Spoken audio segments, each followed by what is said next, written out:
my fellow Bats. So in this video I obviously wanted to talk about, or want to talk about, Goths in engineering, or rather the lack thereof. So based on what I've observed and experienced as an engineering student, there are pretty much no alternative people, individuals in the engineering school, in engineering, at least in the engineering college that I go to, that's part of a university. And this is, of course, judging on appearances. I know, of course, at least being Goth, it's deeper than just appearances, but appearances are an outward expression of ourselves, or at least a part of ourselves.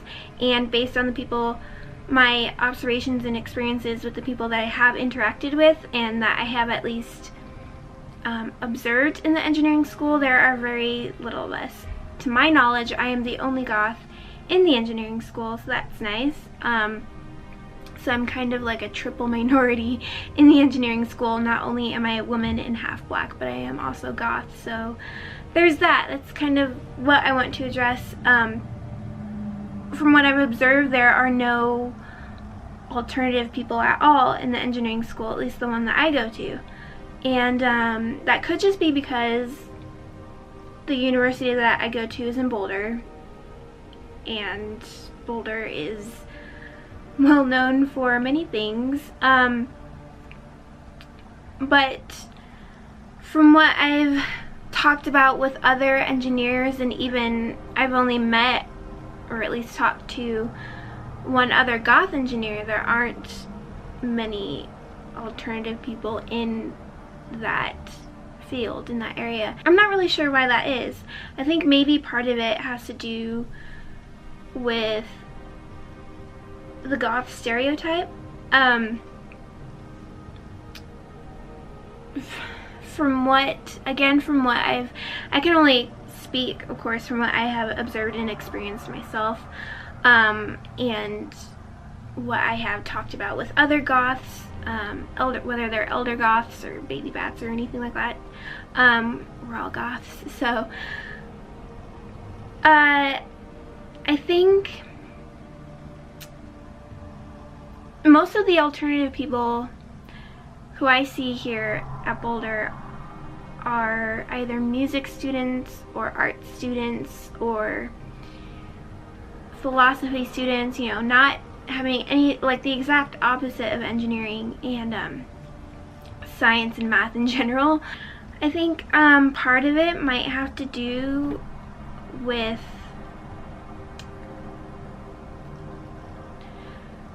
dress code. And I know that sounds like a ridiculous thing, but I feel like, you know, especially in the engineering world, no piercings, no tattoos, it's seen as unprofessional. I probably wouldn't be able to get away with even wearing a shirt like this. Maybe. There have been employers and companies and firms who are known for being more lenient and allowing certain piercings and allowing tattoos and even being quite relaxed in their dress codes, but it's still kind of a new thing, I feel like, in the engineering world. It kind of sucks that there aren't very many Goths, at least that I know of, who are in the engineering field. If you are, then please let me know. We should totally talk. But and why do you guys think that is? I think it has to do with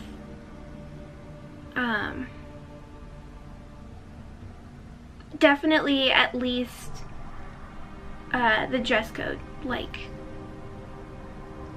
limitations in that sense. And it has to do also, I think, with how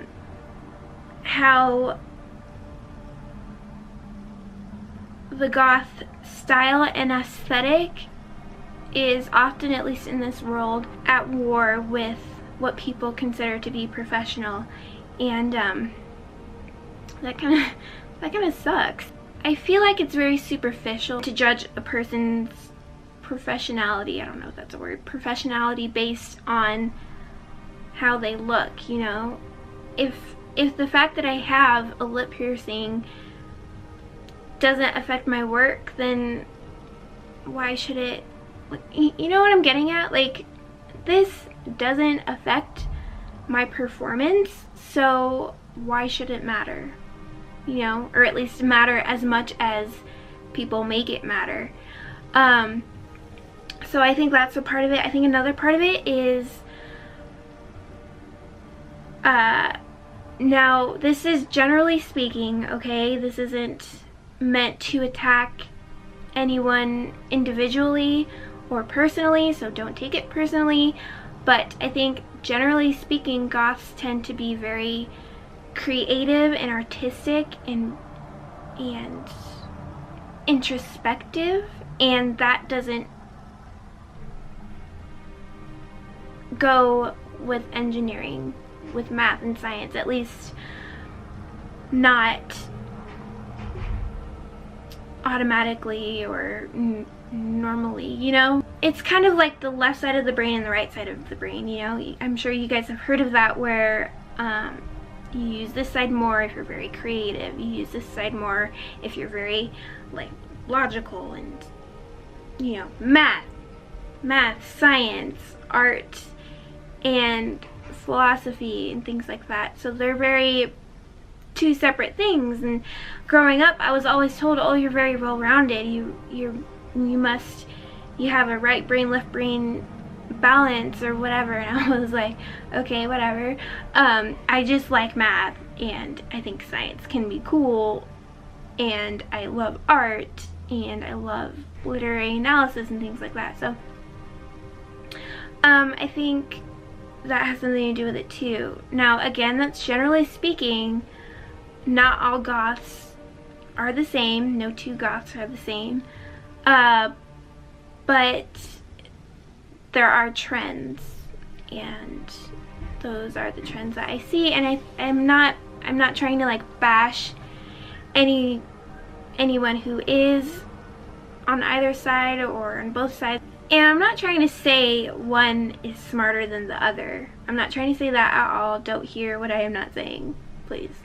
I'm just trying to bring to light the fact that there are very few goths in the engineering world. And I don't know if it's because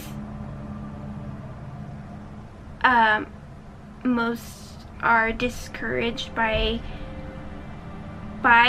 the attire limitations, or feel pressured to pursue other things or certain things other than engineering and math and science because they're goth. I don't know.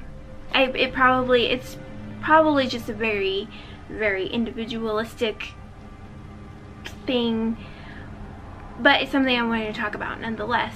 I think regardless of whether or not you're goth, regardless of what you're into, not into, just do what you love. Is what I would suggest doing. That's what I'm still working through. Oh my goodness.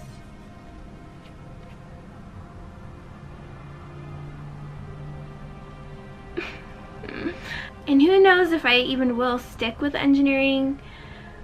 I loved math, so I figured I might as well do engineering, and I still do in many ways love math, but I don't know, my experience in engineering has done a lot to me.